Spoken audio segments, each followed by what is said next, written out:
Bonjour, c'est Morgane sous la rue. Ça vous dit un petit air de jazz ? Dans ce nouvel épisode de Raconte-moi Rennes, rendez-vous au cœur de la Seconde Guerre mondiale et de l'occupation allemande.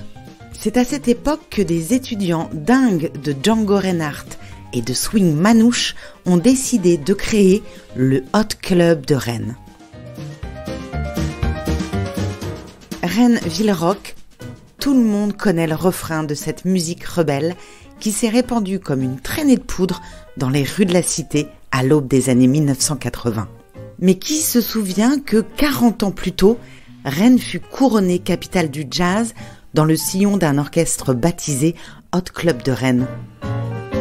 En pleine occupation allemande, alors que ne résonnent que les talons des bottes qui claquent sur le pavé, une bande d'étudiants talentueux va en effet éclairer les sombres nuits rennaises de ses notes lumineuses et festives.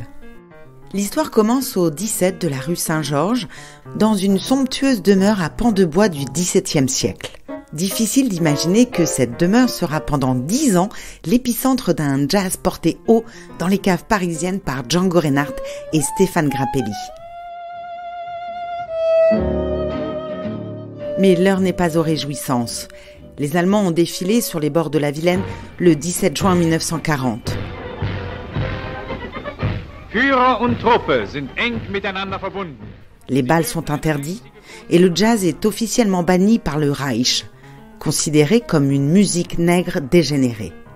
Énergie du désespoir, premier sursaut de résistance ou insouciance de la jeunesse, une poignée d'étudiants va pourtant réussir à écrire l'un des meilleurs swings de France, sans oublier de l'immortaliser dans quelques disques et d'organiser au passage 5 éditions d'un festival.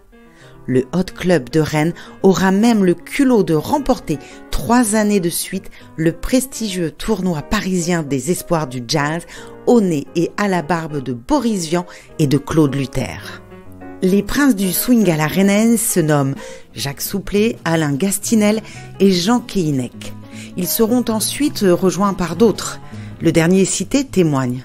J'étais en train de jouer de la guitare à ma fenêtre, rue de Brilac, près du Parlement. Quelques mètres plus bas, quelqu'un jouait de la clarinette. C'était Alain Gastinel, qui vivait là avec ses parents parce que leur logement avait été réquisitionné par les Allemands. C'était à mon arrivée à Rennes en 1942. Le Hot Club existait depuis 2 ans. Né pendant l'occupation, l'orchestre rennais est déjà à pied d'œuvre pour libérer le jazz. Jacques Souplet se démène pour organiser un concert du célèbre Gus Wieser en juin 1940. La boutique Racine, au 6 rue Lafayette, importe des disques américains. Le marché noir bat son plein pour faire un petit clin d'œil ironique aux ennemis du jazz. Et Clément Pire, l'érudit de la bande, possède quant à lui une belle collection de galettes de cire. Musique et mosaïque font également très bon ménage, puisque le fiancé de Jeannette Odorico, la fille du célèbre mosaïste, organise régulièrement des écoutes dans la belle maison de la rue Joseph-Sauveur. On y disserte sur les mérites respectifs de Honeysuckle Rose, de Coleman Hawkins et de Tiger Rag du grand Duke Ellington. Le Belge Marcel Lambeau, élève en médecine et pionnier des orchestres de jazz étudiants, est déjà là, tout comme le guitariste Georges Olive, sans oublier les laurels et hardis du jazz rennais que sont Yves et Alain Gastinel, avec leur contrebasse et leur clarinette. Si l'envie est là et que la bande de copains ose le jazz, tout Rennes jazz. À propos du concert de Gus Wieser, Ouest France compare notamment son jeu aux stridences d'un sifflet de chef de gare et conclut même « Le laxatif swing ne vaudra jamais notre eau de valse ». Plutôt que de baisser les bras et remballer ses instruments, la bande de copains redouble d'énergie et investit en octobre 1941 la maison du 17 rue Saint-Georges. Le Hot Club y tiendra pendant 10 ans une permanence agrémentée d'une salle de répétition, d'une discothèque bien garnie et même d'un bar. Les auditions ont lieu le mercredi et elles donneront lieu, plus tard, à une émission sur Radio Bretagne. Alors oui, il arrive qu'une patrouille débarque, mais la musique adoucit les mœurs et il est donc rare que les instruments se taisent. Un premier festival est organisé en février 1942 dans la salle de la Tour d'Auvergne. Eddie Barclay brigue le haut de l'affiche, mais le quintet rennais lui tient tête. L'accueil de Ouest France est une nouvelle fois très tiède, mais le journal La Bretagne est encore plus glacial dans son compte-rendu. Monsieur Barelli et son ensemble m'ont donné l'impression de fous furieux. Ils ont emprunté aux USA ce qu'ils ont de pire, le négroïde, car il y a dans leurs étranges compositions l'esprit bestial et primitif des peuplades sauvages. Peu importe, le concert fait salle comble, le jazz peut désormais s'enraciner dans le paysage rennais. La deuxième édition du festival est programmée en décembre 1942 au cinéma Le Celtic, qui deviendra par la suite la salle de la Cité. Les vedettes parisiennes ont déserté l'affiche, mais la guerre a poussé des musiciens professionnels sur les bords de la Vilaine. Parmi eux, le saxophoniste Raymond Hermer. À 39 ans, le natif de Rennes est un habitué des orchestres parisiens et des scènes des paquebots de croisière. Engagé dans la résistance, il alimente le réseau Alliance en renseignement. Il sera arrêté en octobre 1943 et fusillé en déportation le 21 août 1944. Percussionniste antillais de talent également présent, Robert Maumarché a quant à lui été incarcéré à Rennes à cause de sa couleur de peau. La capitale de Bretagne compte alors 4 camps coloniaux. Le stade de la Route de Lorient, la caserne Marguerite, puis les camps de Verdun et de la Marne à Saint-Jacques-de-la-Lande. Ces deux pointures attirent en tout cas les musiciens au festival.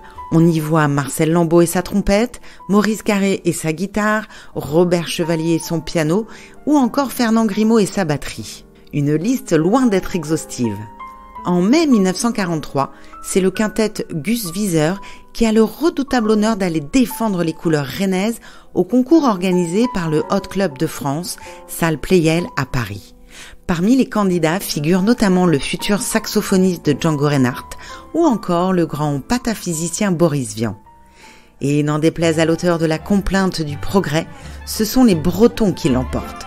Un frigidaire, un joli scooter, un atomixer et du Dunlopio. Mais y aurait-il de l'eau dans le gaz entre le jazz et la java ? En août 1944, les membres du Hot Club tenteront en effet de s'interposer entre des zazous, de jeunes amoureux du jazz reconnaissables à leurs vêtements anglais ou américains, et des fans de musette au Café de la Marine. Quelques mois plus tôt, c'est le Hot Club Colonial qui a inauguré l'année au Celtic.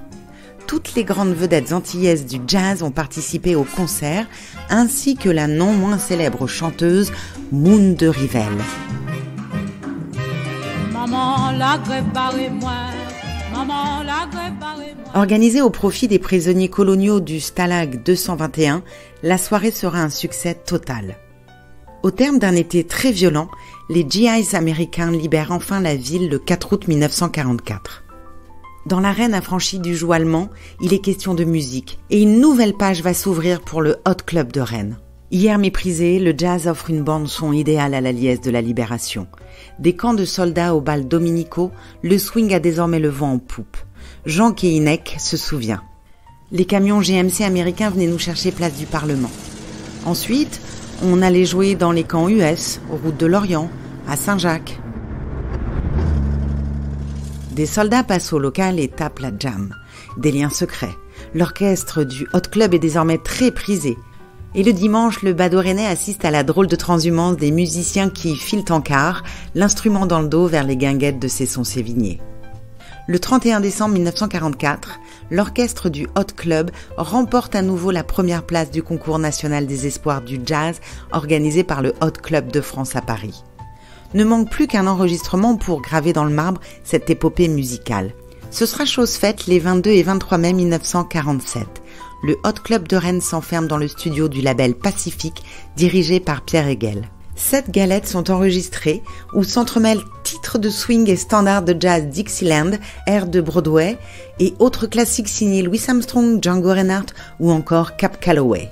Parmi ces morceaux de choix, un nom plus singulier éclaire particulièrement le répertoire du Hot Club de Rennes. Composé par le pianiste Armand Borgogno, Brezoneg Blues peut en effet revendiquer le titre de première composition de jazz bretonne. Désormais, dans la ville libérée, tout Rennes swing. Les soirées étudiantes, les concerts en plein air et les thés dansants au salon Gatsby se multiplient et mènent la vie douce au jazz qui quitte les salles périphériques pour investir le théâtre municipal. C'est au final une belle histoire à la fois digne et dingue, celle d'accords de paix jaillis au beau milieu de la guerre, entre deux bombardements.